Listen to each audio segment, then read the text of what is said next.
There was a really interesting study that looked at the impact of artificial intelligence on multiple different industries. And actually, when you look at the type of work you do in somewhere like construction, it's actually really hard for AI to replace a lot of what people do. But it doesn't mean that AI can't be a really great tool to help those people and make them more efficient. This series of episodes was recorded live at Digital Construction Week 2025 at the Excel in London. I got the privilege of interviewing some amazing people that are shaping the future of the built environment through the technology that organizations are developing and delivering now and for the future. Although this podcast was worth the entry fee alone, let's admit it, now is the time to register your interest for next year's Digital Construction Week 2026. But if, like me, you can't wait until next year, check out Digital Construction North on the 19th of November. The links to both events, as always, are in the show notes. But just before we go live with this week's episode, here's a brief intro to the topic we cover and today's guest. As the construction industry continues to grapple with digital transformation, it's clear that progress is being made, but also that many of the toughest questions still lie ahead. From skills and systems to expectations and execution, the gap between technological potential and everyday practice remains a central challenge. Those leading the charge in digital construction are not only implementing tools, but rethinking how the industry works, how knowledge is shared, how platforms connect, and how people adapt to rapid change. Listening to those on the front line of this evolution offers a unique vantage point, one that blends realism with optimism and ambition with hard-earned insights. Sometimes it is important to take a step back to reflect on what's been learnt so far as it is to take the technological leaps forward and understand where the momentum is heading so that we can build a more connected, digitally confident construction sector, one person, one platform, and one mindset shift at a time. Let's have a chat with someone who is indeed talking to one person at a time. Amelia Fletcher-Blackburn is an enterprise client partner at Causeway Technologies, where she works with some of the UK's largest construction and infrastructure organisations to drive meaningful digital transformation. With a strong background in delivering enterprise technology, enabling organisational change, and a deep understanding of the built environment, Amelia helps clients navigate complex challenges by aligning digital solutions with business outcomes. Host of the Deconstructing Digital podcast, Amelia speaks with industry leaders, innovators, and change makers to unpack what digital transformation really means for the construction sector. And Amelia is passionate about helping the industry embrace digital change in a way that's sustainable, scalable, and genuinely useful on the ground. Amelia, welcome to the podcast. Thank you so much, Peter. Absolute pleasure having you on. Right, let's start telling the listeners who you are, other than your first name, which we've established, and what you're doing at Digital Construction Week. So my name is Amelia Fletcher-Blackburn. I'm Enterprise Client Partner at Causeway Technologies and here to represent us as a business, but also get to meet our customers and prospective prospects. Fantastic. Right, I'm going to dive straight into this. You are with Causeway Technologies, but you also run your own podcast with, for Causeway, should I say, Constructing Digital. Yep. Check it out. Link Please in the do. show notes, as always. Yeah, please do. It's fantastic, as we'll get to know and understand. And you cover a range of topics, from skills gaps to growth in AI and how that's shaping the industry. And that brings it with it a wealth of learnings. Yeah. So you're fully competent on anything I'm going to throw at you right now. Could be anything. Could be anything, and I'm looking forward to it. But what have you learned from these conversations that you're having on the podcast that's changed how you're thinking about where we're going as an industry? So I think for me, there's 3 key areas that have really stuck with me and really landed on how we would need to be thinking about things differently. So one is, before I started working in construction or around construction, I'd never really understood the complexity of the ecosystem and the fact that bringing people together and ensuring that contractors can speak to their subcontractors, have a constant way and consistent way of communicating is really key. Yeah. So our first point is around the real complexity of the ecosystem, the fact that no one's really cracked it yet, but that digital and data seem to be the real answer. Mm-hmm. I think echoing that point, secondly, it's we all have, or a lot of companies have, their own digital strategies. But if you look at that ecosystem, actually subcontractors themselves could be subjected to 8 different digital strategies. So they're then being told they have to use this tool, that tool, etc. So it's, when you've got this ecosystem you're trying to work with on board, you think technology and digital is the answer. You try and then implement that, but actually that can cause frustration and pushback. So it's how we need to actually make the person the center of it. And that's really the third point, is that how important people and the end users are.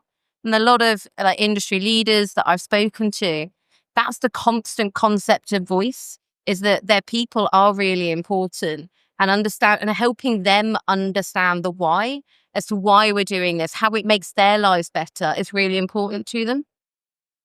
Do you think, in a way, you could look at any industry and say technology is developing, it's improving all the time, it's changing things. And as I've said nearly on every episode, it's like construction gets tarnished with this brush with agriculture of being a laggard and a late developer in digital construction. And the phrase that you just said there was crack it. No one's cracked it yet. Do you think it's possible to crack it? And by that, I don't mean we're sat here in 5 years' time going, oh, we're done now. Technology and digital were sorted in this industry. I mean, to a perspective of we've moved on past the world laggards and we're all on a better plane. So I honestly think we can. Yeah. And I honestly think we will. I'm genuinely excited, and I'm really lucky to be surrounded by real change makers in the work that I do with my customers, but also with Causeway themselves. And it's just listening to the way people are talking, and it is so different. It's not about these endpoint solutions. And some of the conversations I've had of actually digital has made us take a step back. When we had a bit of paper and we put it in an audit filing cabinet, we knew the real truth. Actually, digital has created so many different versions of the truth that actually only just now people are coming back to having that real single version. So digital actually results in a step back than a step forward in a lot of cases, because having multiple versions of truth creates a problem. But you hear the conversations that people are having around ecosystems, about the power of data, about using data to be a communication tool. And the fact people are having those sorts of conversations is incredible. But also, it's not just focused on, say, a large contractor. It's them working with their customers. It's them working with the subcontractors and the end users. It's actually, how do we really piece this puzzle together? And it's getting levels and levels higher, because it can't be done in isolation. That's why I'm incredibly excited with things like Causeway One, which is our platform, which is really about creating data connectivity and interoperability. It's not you have to have all of Causeway solutions, but you need a way to make all the data talk to each other and flow. And I think it's really exciting that people are really embracing that and are seeing as the bit that is missing.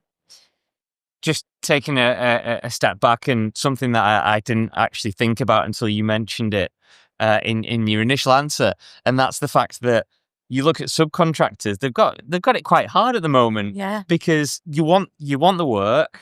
And if you're a larger subcontractor, you're not just working on one project with one main contractor. You're working on multiple, and they've probably got different systems, different tech, different requirements. And it's refreshing to hear that step back to step forward, in that we've always had data. It's been quite siloed in a way. And it's taken to get to this point of having all this data floating around to go, oh yeah, we need to take this step back because we need it to be interoperable, and we need that focus on making sure that if somebody's working for multiple contractors or subcontractors are working in different areas, that data can flow. Yeah. And that comes back into data standards. Yeah. You need to be talking a common language. And that comes into how do you have a common language? I mean, that's one of the problems that Causeway itself has had to overcome. We've got multiple different products who still talk about particular data entities in a particular way. We have the idea of projects and multiple different systems, the concept of a subcontractor and multiple different systems. So we're trying to solve that problem for ourselves and ensuring that we have all of that data standardized, referenceable, usable across all those different systems. And if you can get to a level of standards that you can share across the ecosystem, then I really think we've had that eureka moment where we can start to move forward. Okay, excellent. So sticking on that and talking about the gap that exists, I suppose, we've made really good strides in as we've been speaking about then in terms of the data, interoperability, what we're going to do with that data and how to use it in the future. But we've still got a long way to go to say the industry's digital savvy or digital native in general, I think. I suppose because it's that diverse and there's that many people involved in it. So how do we go about closing this gap between the technology and the way we currently work on and off site? I think that really is an excellent question because you have different sorts of individuals working on and off site. We come back to that original point around what are the most important things that are really going to move us forward and the priorities. It really is around people and culture and making sure they understand it. I think one of the things I found really interesting, especially working at Causeway with so many different products, is the multiple different personas we operate. And persona can sound like quite a jargony word, but ultimately it's different people with different experiences, different skill sets and different strengths, which means you need to operate and work with those people in different ways.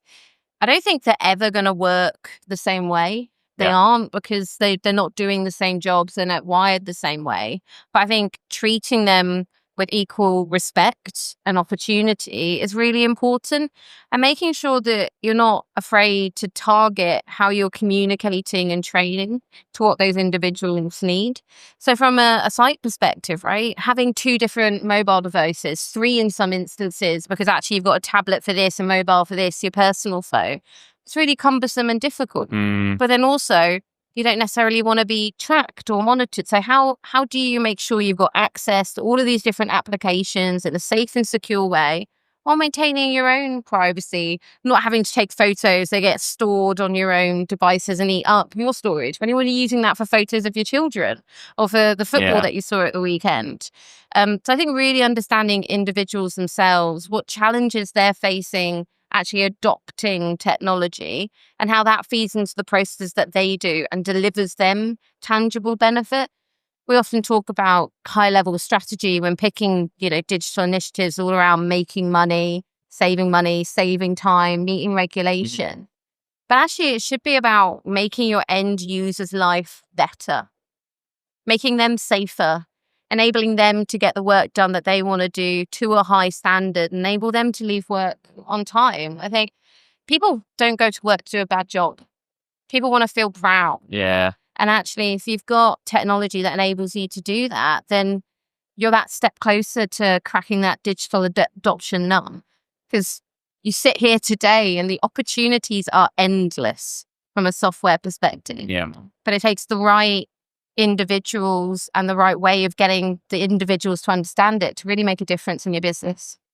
I think what we've done in the past has been too immediate and too drastic, particularly on site. And I'm thinking of workers that, they want to do a good job, like you're saying, but in terms of embracing technology, they've never really had to do it because it's always been manual or they've always done it in a certain way. And then we've kind of chucked this technology at them and gone, use this. Have we been accountable, I suppose, for doing that? And is there a better way of doing it? Should we do it more softly and introduce it? Prior to Causeway, I was a consultant, and change management will always be a part of my blood and deep in my flowing core. through you. But it is so important. Like, if we don't use the technology that's provided, you're never going to achieve the outcomes that we're looking for. Yeah. And one of the things that really started to resonate with me as well is when it comes to these digital bits of kit and technology, you could be using, wearing your gloves in your high vis. You could be in the middle of a road in the rain with poor signal. And we're asking people to adopt and use these digital solutions. One of the things customers have been asking for is we want end system support. We want our end users to know they're supported right there, right now, that you can overcome any issues when logging in, and that's being addressed. Because actually, if it is, then people aren't just going to turn the phone off, put it back in their pocket and go for a bit of paper. They're actually going to use what you've given them because it's making life easier. And then that comes back to the whole data point. If loads of information can be pre-populated because we know the work that people are doing, we know the skills that they've already got, we know who they are, we can freeload all this information, then we're just asking people for the bare minimum. We all get frustrated when we have to, when we're filling in those online forms, you're like, I've already repeated that piece of information 3 times. Why have I done that?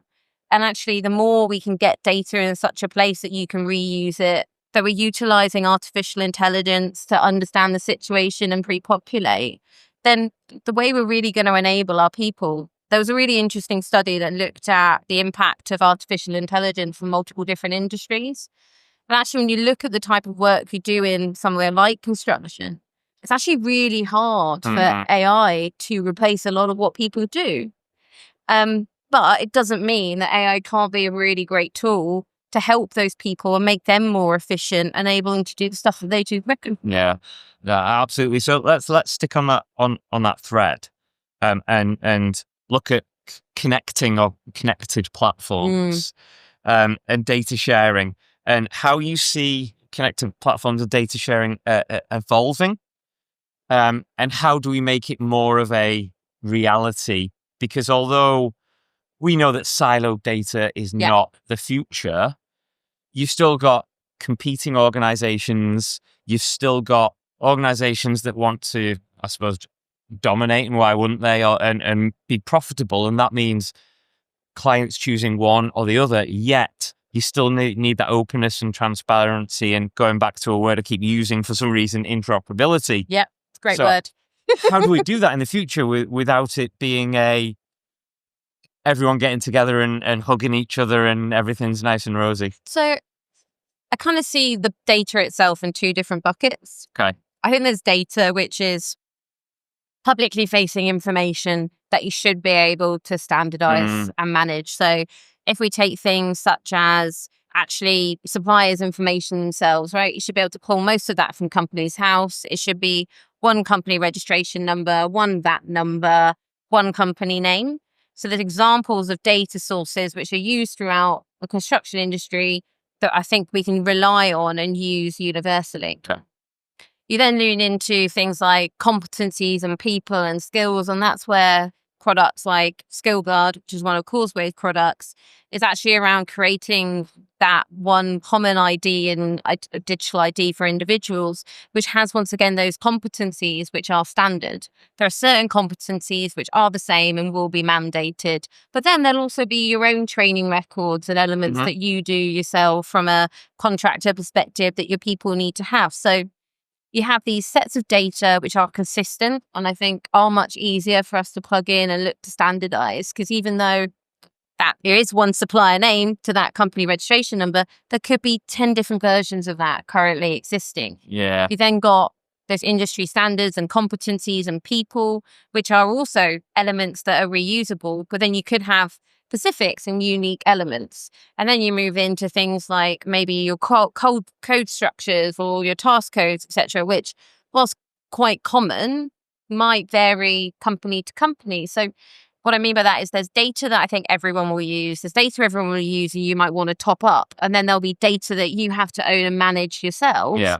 But still having that ability to use it consistently within your own organization and business is incredibly important. And it's so easy to, and I'm culpable of doing it today. It's so easy when you talk about data, just to see it as data, like numbers and letters, and it's all the same, because it's just numbers and letters that which It's not. technically is on a spreadsheet Yeah. somewhere and you pull it from. But like you just said there, data's so diverse and different. Yeah. That some should be open and transparent, some should be behind the closed door, and rightly so. Yeah. And it's understanding those nuances. Completely. And that being a part of your overall digital strategy. It's a core foundational part. Without having your data, you can't really utilize and use artificial intelligence to its full potential, because you need smart data to be able to actually look at real automation. Okay, of course, you can overapply generative AI on a whole mix of data and it might be able to help you. But actually getting to that structured data that enables you to automate, to drive that efficiency, to support your workforce, it is critically important, but it isn't easy. Yeah. And there's a lot of data cleansing activities that would need to take place.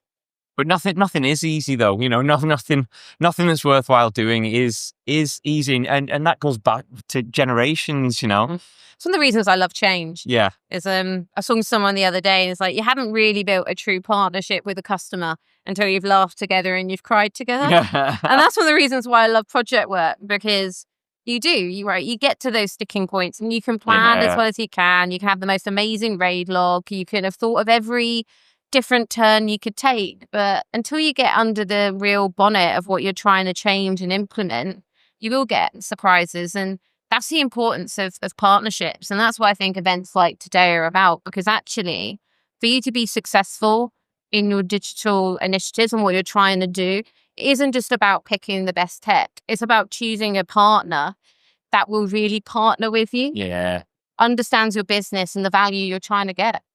And plus understanding that the tech or what you're trying to achieve, it's not going to happen first time. No. There are going to be moments where you cry. Yeah. But there'll be moments where you laugh as well. Exactly. And it's about making it manageable, right? Yeah. There's no point in going away and building up this amazing big bang solution that you're going to implement. Even the word big bang sounds scary. Yeah. Right? You got to break it down into manageable chunks, transition states, and explain to people that it is a journey. I mean, you and I were talking briefly, right? If you said to someone, you got to talk for 30 minutes, that feels like forever. But if you break it down into the chunks, right, it's this bit, it's that next bit. And I think putting people at the center of your change initiatives, making sure they can absorb the change at the pace that you are delivering at. And what I mean by that is people have a day job. BAU is happening. Yeah. You have to create capacity to absorb change. Yeah. Otherwise, it won't land. Yeah, absolutely. Okay, so with all technology, there's always a heightened expectation of what it can and will be able to do. Yeah. No one has a crystal ball that predicts what's to come in years, let alone weeks at this moment in time. What's your general feel of the expectations that are in the industry of what future tech will be able to enable? I know that's a mouthful, but essentially, in the future, what are we going to be able to do with our technology?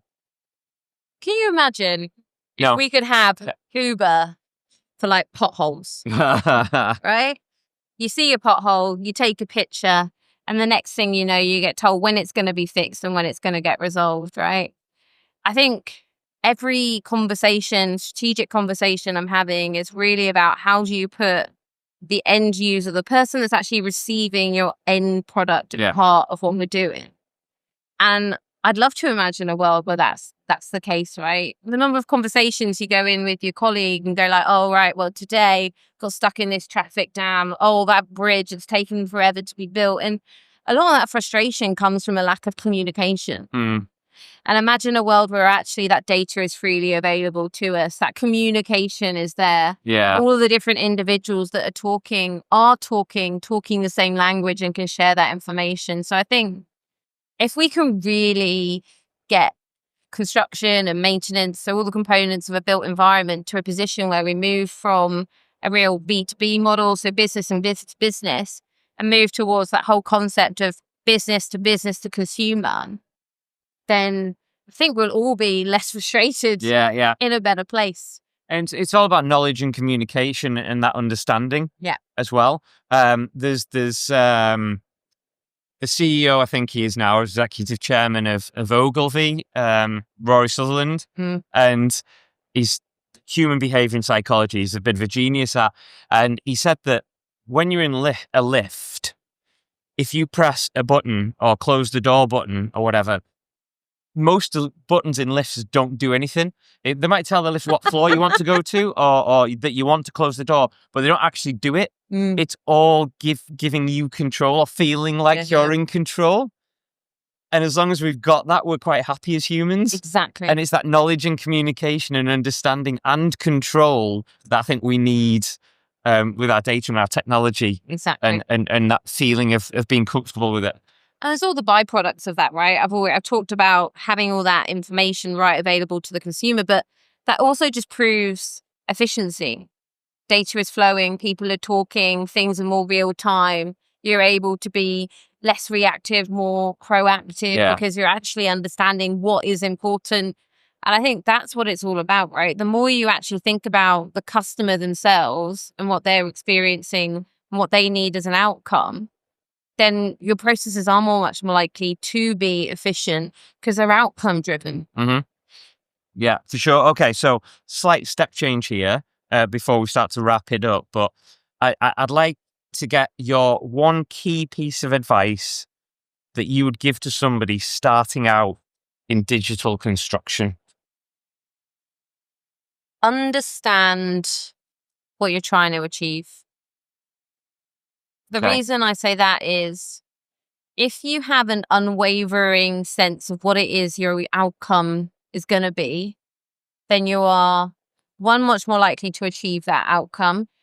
Two, you are much more likely to select the technology that's going to help you get there.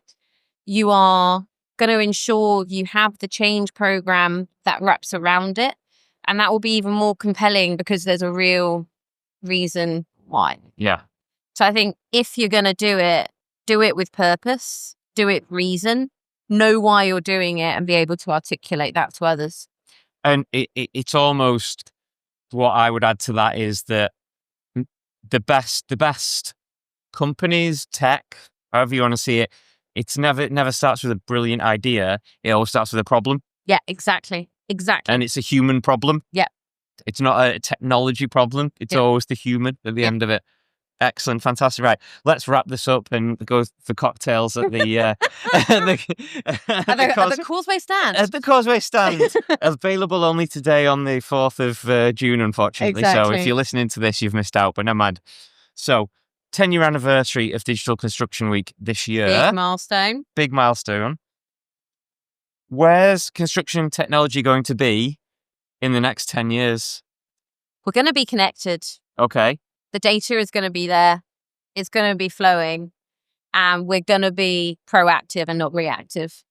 And we've got to believe that we're going to be there. Yeah.